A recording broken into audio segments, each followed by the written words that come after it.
Hello, my name is Laura Ankrum, and I'd like to welcome you back to Moms Together. This week, as our meetings resumed for Moms Together, we thought it would be a good time to focus on friendship. Social media has done us no favors in learning to find and be good friends.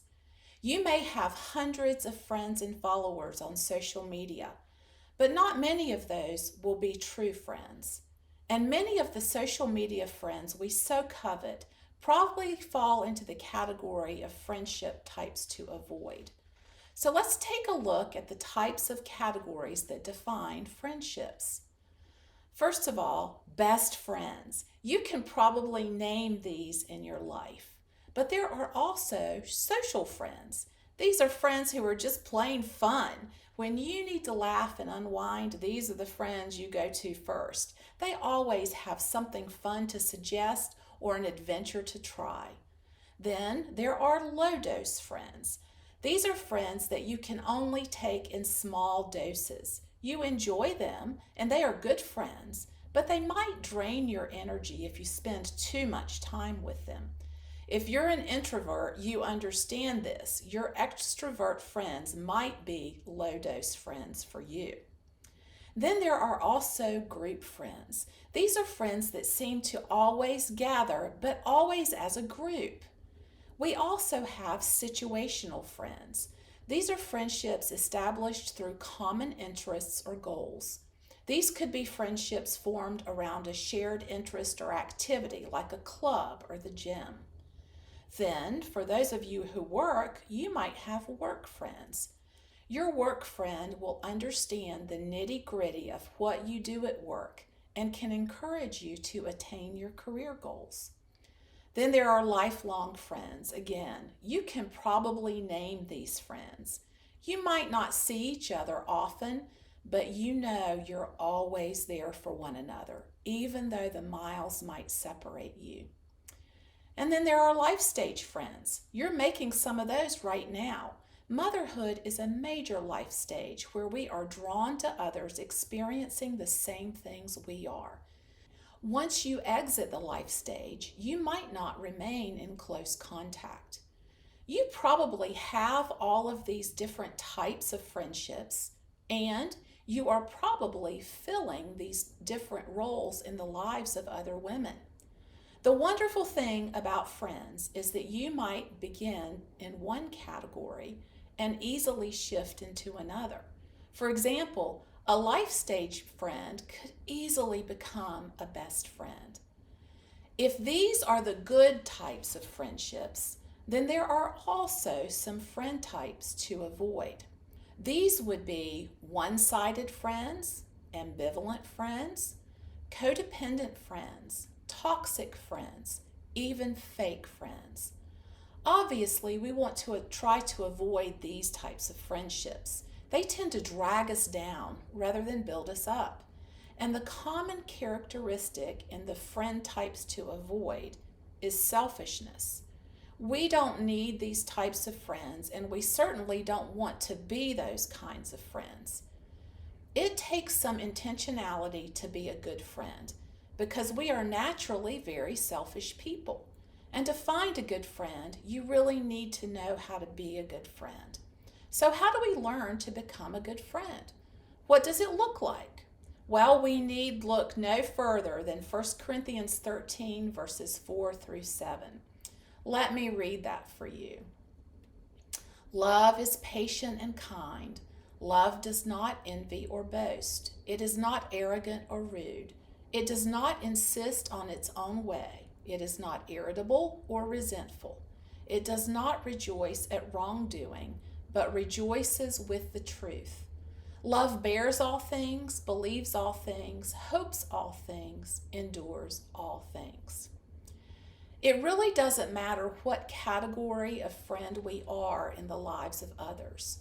The basic qualities we need to be a good friend, whether it's social friend, work friend, or a lifelong friend, is rooted in this list from 1 Corinthians 13. How does this play out in real life? Well, if you are patient, It means you may have to listen to the same story over and over again and laugh at the same jokes. Patience with others means we overlook minor differences and deal with the major differences in a healthy way. Kindness means you extend empathy when your friend is hurting. And you tell her when her pants are unzipped and when she has broccoli in her teeth. Does not envy plays out when she gets something that you desperately want. You celebrate her successes with her, even when you might be longing for the very same things. Does not boast is the flip side. When you are celebrating a success and you know it's something your friend desperately wants for herself, you tell her, but you don't go on and on about it. You stop before your celebration becomes bragging. Is not arrogant. You don't view yourself more highly than you view your friend. This means that you see her strengths and you celebrate them. You have enough humility to know that you need her in your life. Is not rude. Well, never embarrass your friend in front of others. Be her biggest cheerleader, not her worst critic. Be on time when you meet her. Show her some respect. Does not insist on your own way. You may choose activities that you know your friend would like to do, even when they might not be your favorite. Is not irritable. If you are having a bad day, you might express that, but you try not to bring your friend down with you. Let her build you up instead. Is not resentful. You don't keep a record of the wrongs that you have endured from your friend. You don't hold things against her. Does not rejoice at wrongdoing. You steer your friend away from things that are wrong in the eyes of God. You do this gently, always pointing her to God's truth. Rejoices in the truth. You rejoice in the truth with your friend, even when it hurts. Bears all things. You bear burdens with your friend, and you keep confidences. Believes all things. You believe that God can do extraordinary things in your friend's life. You believe this even when she can't see it for herself. Hopes all things. You eagerly desire the best for your friend, and you pray for her dreams to be realized. Endures all things. When you do argue or have a disagreement, it's not enough to end your friendship. The friendship is more important than being right. And you've decided this in advance. You're not going to let disagreements wreck your friendship. In order to find good friends, you have to know how to be a good friend. Thankfully, God has told us how to be good friends in His definition of love. I hope you'll find some friends in this group this year, and I hope that you will be a good friend to the women in your life. It's a great way for you to distinguish yourself as a follower of Jesus. Thanks a lot for being here today, and I hope you enjoy the rest of your Moms Together meeting.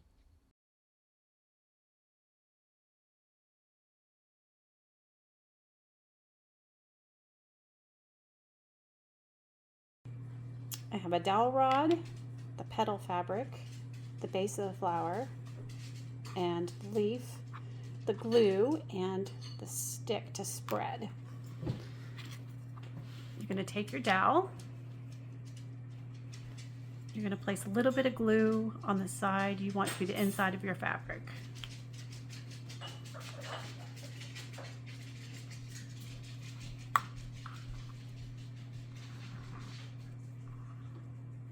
Actually, we start from the small end.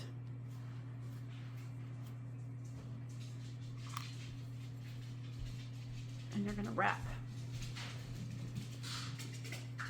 You're going to apply a little more glue. When you do, you're going to kind of pinch it.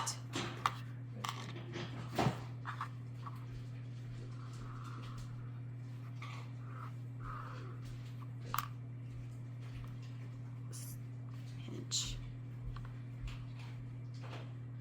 Pinch. Pinch. pinch it together, and then lay it on. And you're just gonna keep doing that all the way around. You may have to hold it because the glue might be still a little soft, but you're just gonna keep going round and round.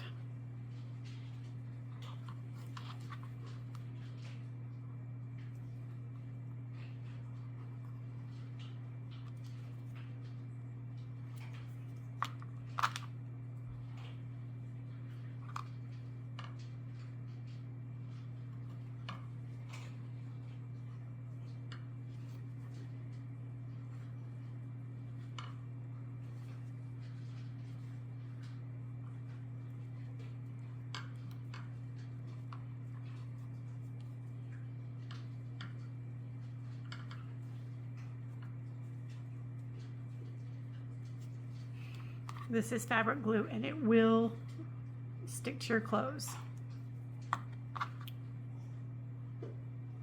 permanently.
You have to hold it there for a second, let it dry. But you can turn your little petals down, kind of fold them over, give that cute little flower look. Holding the base because you want it to make sure it firms up and seals well. And once you got your base done, you're going to put a little bit of glue on one side.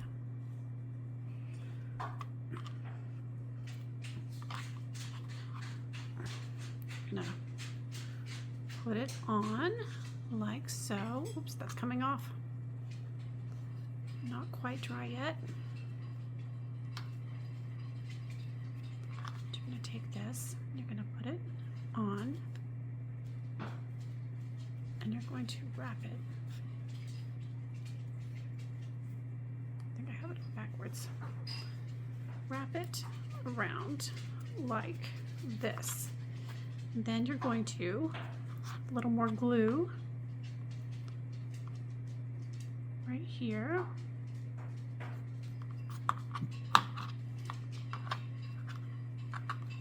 And wrap it around the base. That's going to give you the little base of your flower. You're going to take a little bit of glue at the base of this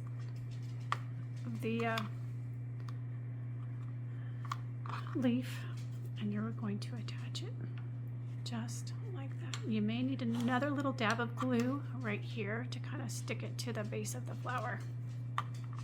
And then you're done.